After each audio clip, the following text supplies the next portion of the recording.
you doing, and welcome to my channel. As you can see today, I'm having a look at the Sideshow Collectibles The Crow figure, aka Eric Draven, aka Brandon Lee.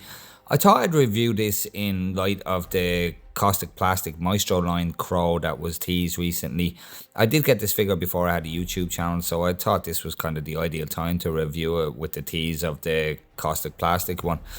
You can see there in the box we have the broken glass from the window of the loft or apartment that himself and Shelley live in the movie, and we have the figure in the middle, and then all the bits of broken glass coming out with images of the figure inside the broken glass pieces, and extended around to the side more the broken glass with the images of the figure in them. And then on the back we have an image of the figure kind of walking down the street. Nice background on it there, but really poor light, and it doesn't really look like him in that image. And you can see the crow with the spread out wings behind him. So that's pretty much it for the box. So let's get him out of this box and do a quick pan before we get into the details of the accessories and that. And as per usual, a quick pan, as I said, and just a couple of fun facts while I'm doing this pan of the figure. Bon Jovi, Alice Cooper, River Phoenix and The Edge from U2 were apparently considered to play Eric Draven before the producers came across Brandon Lee and chose him for the part. So it could have been quite a different movie altogether. I can't imagine Alice Cooper doing it. And also, in the very early stages, it was considered for Michael Jackson to play the Crow and turn the movie into a musical to capitalize on Michael Jackson's fame at the time, which again would have made it a very, very different movie altogether, and in my opinion probably would have been terrible. Certainly wouldn't have been as good as it was. It's supposed to be a tragic love story with music and dancing at the Michael Jackson version, so I'm glad it didn't go that direction, and you know, I'm glad it went the direction that it did. So there we have a pan of the figure and some fun facts. I'm quite impressed with this figure at the time. I'm still happy enough with it. It is what it is. It's a Sideshow figure. So here we have all the accessories that come with the Eric Draven figure, and I'm going to start off with the crow that he has. It's okay, I suppose. Now, actually, another fun fact is that there were no crows in that movie. They used ravens. They were all ravens in the movie. So there was no actual crows in the crow. Not a lot of detail in it. You can see he has the eyes there and the beak is open on it there. And so, unfortunately, the feet have a tendency to just fall off. The glue was no good on them, so I'm going to have to dab a bit of glue on the feet there just to get them to stay in place and not keep falling off. The head slightly turned, as you can see there, but I would have liked to have seen a wash through the feathers there just to highlight some of the bits and pieces, and I would have liked to have seen some swap out wings on it as well, just to have an option for an in-flight crow, but it is what it is. And then we have his katana, and as you can see, it's not bad. The hilt of it there, or the handle of it, is detailed quite well. No complaints really. It has the kind of effect of the wrappings around it there. It's got that ivory colour in between the wrappings. It's got this gold colour in it there to separate the hilt from the blade. It is fully plastic moulded. It's not die cast. It's almost dead straight. It's a little bit of a bend to it. It's full plastic, as I said. Nice shine off it. Nice paint job. It does what it does the job. But unfortunately, the gripping hands are open too wide for the handle of the katana. So it does just kind of flop about there a bit, which is a bit of a letdown on Sideshow's behalf. And then moving on to the hands, I suppose, we have 2 relaxed palms, 2 gripping hands, 2 trigger hands, 2 closed fists, and then we have this hand here, which is quite iconic from the scene where he gets shot in the hand. And you can see there is a hole straight through the hand, straight through the mold. And anybody who remembers the movie knows that it just heals up immediately. Early kind of days of digital special effects. Nice blood effect running through it there. Nice kind of glossy, wet look to it. And painted quite well. And you can see he has Shelley's ring on his finger there. That's the only hand with Shelley's ring on it. The rest of them are all wrapped up in the wrappings. So they're from later on in the movie, after he puts Shelley's ring on the rope around his neck. And you can see we have that accessory there also. So if you're going to be using that hand, to make sure you take Shelley's ring from around his neck, because he obviously didn't have 2 of the same ring in the movie. And just something else I want to point out as well, ever so lightly or slightly, over time, the dye of the jacket has started to kind of rub off on the hands there, as you can see, just where it touches, where the cuff of it touches, which is a bit of a bummer. It's only going to get worse over time, really. You can see a bit of redness to the tips of the fingers of the hands, and they go a bit paler up into the arm, a little bit of vein work in it, and then he has all the tape wrappings all around the fingers and the forearm or forehand. So they do the job, they look the part. 9 hands in total. Then we have his Taurus PT92, which I can't remember who he takes it off in the movie. I'm pretty sure all of the weapons he acquires, he takes off people after he dispatches them. The only moving part is the hammer on it. Nothing else moved. Slide doesn't move. And no ejection of the magazine. Quite a bland old weapon. No wash on it or anything like that. It's just a lump of black plastic, but it does the job. It could have been done a bit better. There could have been a bit of wash through it. Then we have a Smith & Wesson Model 629. Quite a nice looking piece. Typical Smith & Wesson grip on it there. It kind of instantly tells me that it's Smith & Wesson with that grip on it there.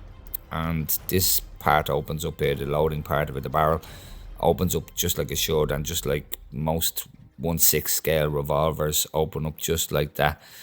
And clips back in closed there, and it stays in. It's not loose or anything. No other moving parts in it. Nice silver paint job on it there.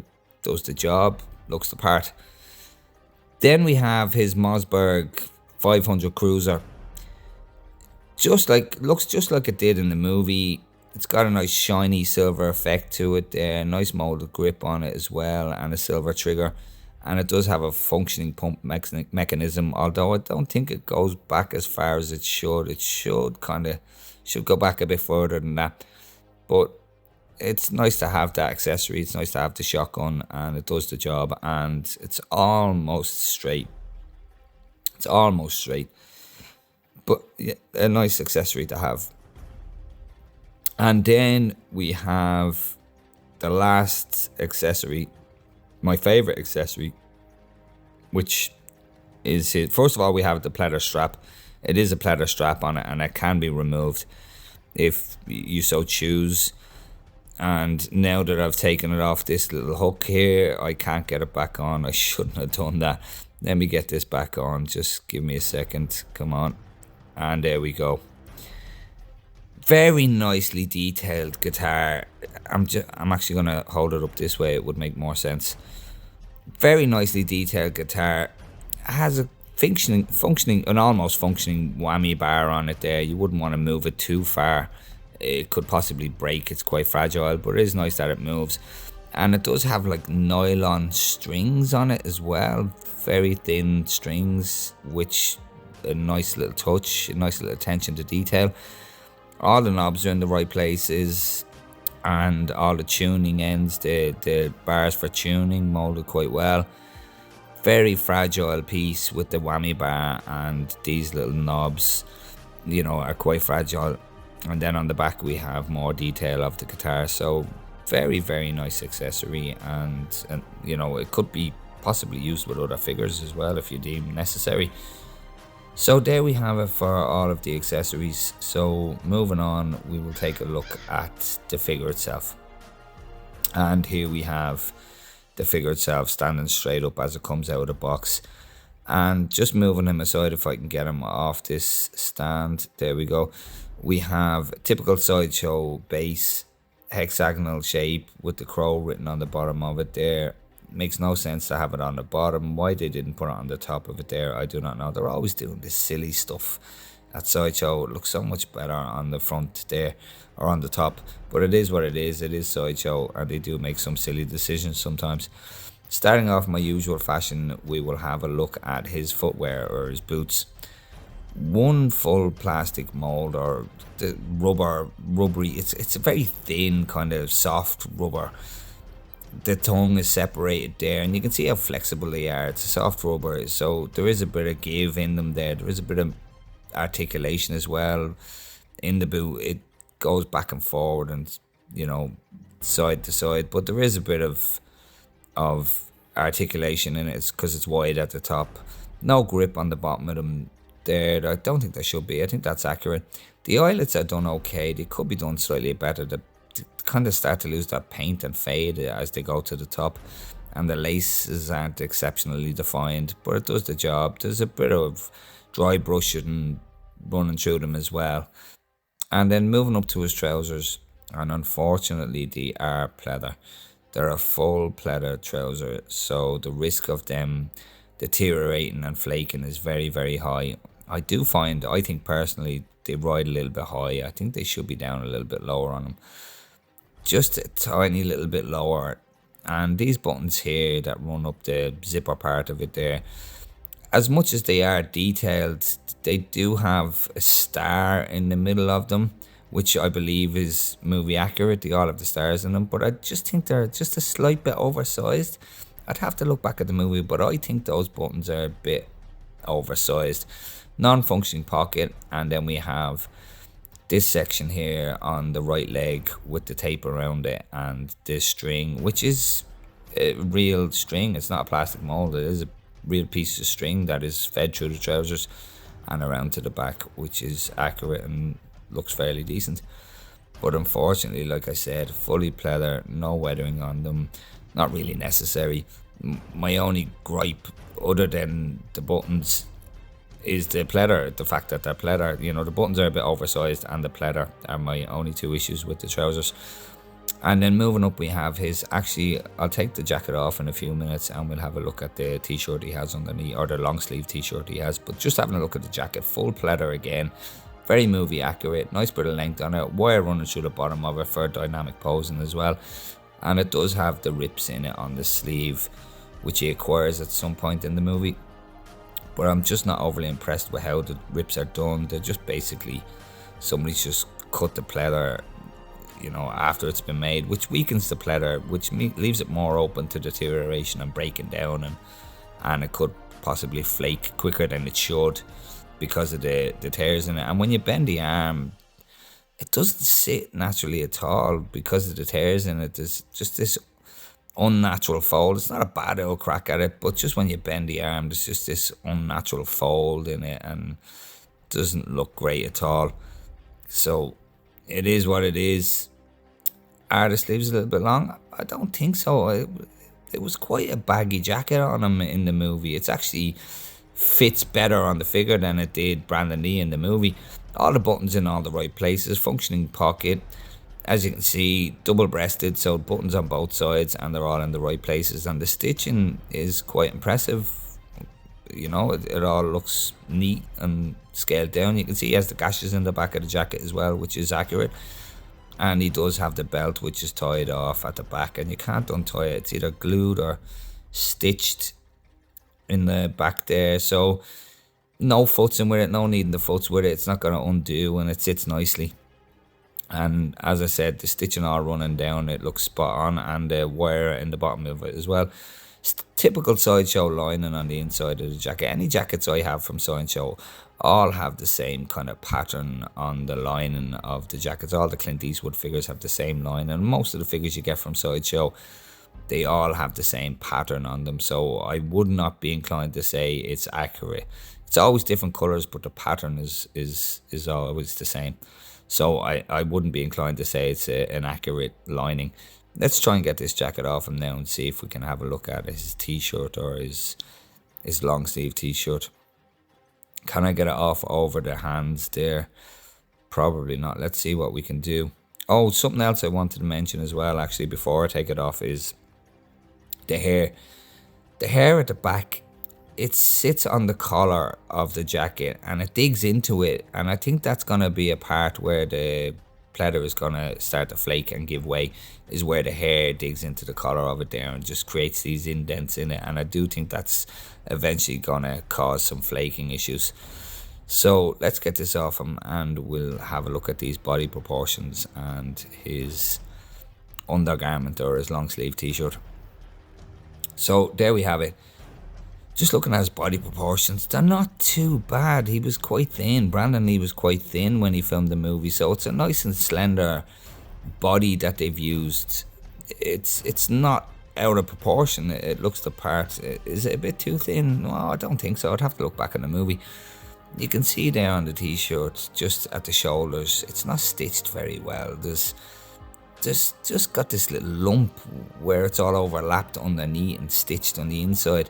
So it does leave this kind of lumpiness in the shoulder area. It's like a deformation in the shoulder area. It doesn't look real. It doesn't look ideal at all. For anybody posing without the jacket on, it's not going to look great. But it does have all the accurate parts on it. Real rope running through this section here, and the tape wrapped around his waist or his his midsection there. Well, it's an illusion of tape. It's a rubber kind of piece, same as what's on the trousers. It's just got this rubber effect on it, and probably not as shiny as it should be. It was quite shiny in the movie, and the t-shirt is made of this kind of lycra stretchy material, and it has all the holes in all the right places. But this hole here does reveal the overlap in the stitching, which is a bit unsightly. If you can just see it there, it doesn't look great at all. It just creates this overlap, with at the tear, and it exposes the overlap, and it doesn't look great at all. I'm not a fan of that at all. I do believe that Sideshow could have done a better job at that, and they could have done a better job at the other shoulder as well. And you can see Shelley's ring around his neck there as well. But it does have all the holes in all the right places, and all the holes do extend around to the back, and he does have this tape effect on the back of his shoulder, although it does end there. It doesn't go around to the front, and it doesn't go around to the front in the movie, if I recall correctly. I think that is accurate. As odd as it looks, I do think that is accurate. And it does, just end. The proportions are okay. It does have more this kind of rubber effect on the ends of the sleeves, which is supposed to replicate that tape again. And like I said, not shiny enough in my opinion. And it extends onto his hands there and up to his fingers. So everything that's supposed to be there is there. It does look accurate in a lot of ways. And I suppose they've used a reasonably good body. There's no loose joints in it or anything, it's quite a tight body. And like I said, I think the proportions are okay. It's nice and slim. The trousers might be riding a little bit high in the waist. Could have liked them just hanging down a little bit down, just to show the length of his torso. But not bad. Not a bad representation of Eric Draven. Like I said, the joints are all tight, and that is a point of contention for Sideshow figures. So I do have a tendency to mention the quality of the body on Sideshow figures. So here we have the head sculpt, nice and close.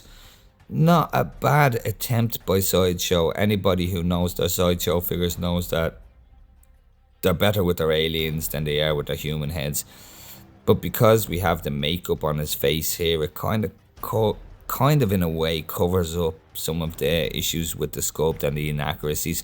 I've no issues with the paint applications. It's just more the mold is a little bit off. I do not like the neck at all. The neck is just a little bit bland. It doesn't do anything for the head sculpt. It takes away from it, the lack of detail in the neck. But the sculpt, like I said, is just ever so slightly off. I think the head might be just a little bit too long. The chin is a little bit too long in my opinion. As for the hair mold, you can see he does have these kind of little soft rubber pieces hanging down at the front, which look the part. They look decent, and they're soft rubber, and it's blended in quite nice. The sculpt at the back itself, if I just bring the light up just a little bit just so we can have this hair, it's a bit of a hot mess, to be honest with you. It's not ideal. There's not much separation in the strands. It gets very choppy down the bottom, which doesn't look great. It's very rough and very choppy. We do have a bit of pinching there, as I mentioned earlier on. Yeah, they could have separated the hair strands and made that mold look a bit better, and not made it look like, I suppose you could, at first glance you could kind of say that it looks a bit like melted plastic. It's not great at all. Thankfully it is at the back, some of that mess and the lack of separation in the hair. I do believe that this line here is a bit too straight as well. It could have done with being staggered just a little bit. But as you can see there, in between the blades of hair there, the skin tones coming through there at the top of the head there, which looks very good. And it blends in nicely at the top as well. There's kind of human flesh tones, which which absolutely looks the part. Looks decent enough. The eye colour is pretty spot on for Brandon Lee as well, like kind of a greenish, hazelish kind of look to them. A bit dark in there, the eye makeup is dark enough, but it does kind of look like him, and it kind of doesn't look like him. It really depends on the angle you get him at. If you look at the side profile, it's not too bad, but the chin just comes out a little bit too far. It's a little bit too rounded off, or there's something off about the chin. As for the makeup on the face, the camera is showing that lipstick as a little bit redder than it should. Let's bring everything down from when I was looking at the hair so we can get a decent look at this without the whitewash. That's a bit more accurate on the colours. It's a bit more purplish looking in hand, the lipstick. And you can see as well, he does have the scar running down his nose there, or across his nose, just like he had in the movie as well. And there is a bit of a furrowed brow on him. You can see a bit of detailing in the brow line and the forehead there. And the jawline isn't too bad. I think the length of the forehead is too long. I think the forehead is too long. But the jawline looks accurate. It's nice and sharp like it did look at the time. Like I said, I just think the chin is just a little bit rounded off, or a little bit big. But not a bad attempt. I'm not underwhelmed. A little bit disappointed in the length of the forehead, to be honest. I wasn't totally disappointed in it when I got it, and I'm still quite happy with it. I'll still be using it, even though I'm getting the Maestro Crow. I'm still gonna keep this one, you know, and it is a Sideshow figure, so, you know, anybody who knows the Sideshow knows what to expect when you get these. And just while I'm there, like I said earlier, a point of contention for Sideshow figures is the bodies. But the body's quite tight on this. There's no really loose joints in it. You know, it is quite a tight body. It's all holding up quite well. I've had other figures from Sideshow that have been absolutely atrocious, and more modern, more, you know, newer figures with worse bodies than this. So it's kind of hit and miss with Sideshow with their bodies. So there we go for the sculpt and the body. So moving on. That's pretty much it for the Crow figure from Sideshow, or Eric Draven, or Brandon Lee, whatever way you want to put it. And unfortunately, on March 31st, 1993, at 28 years old, we lost Brandon Lee. He died while making the movie, as most fans know, and the film had to be completed without him, and which was quite difficult for them to do, and it was a major loss for everybody, really.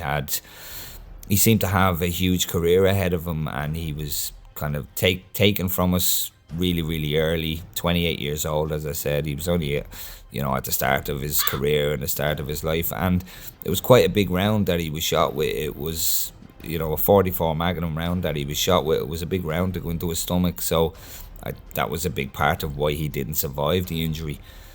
So, like I said, there we have it. I've left you with some images of the figure. Some angles he looks really good, and other angles it just doesn't look like him at all. It's a bit of a struggle to see the likeness. But if you did like the video, guys, please do hit the like and subscribe button. It really helps out the channel and helps to grow the channel. And keep your eye out for future content. And I'm going to pop this video in my Sideshow Collectibles playlist. I'm going to put a card up in the corner and a link in the description. So thanks for watching, and take care.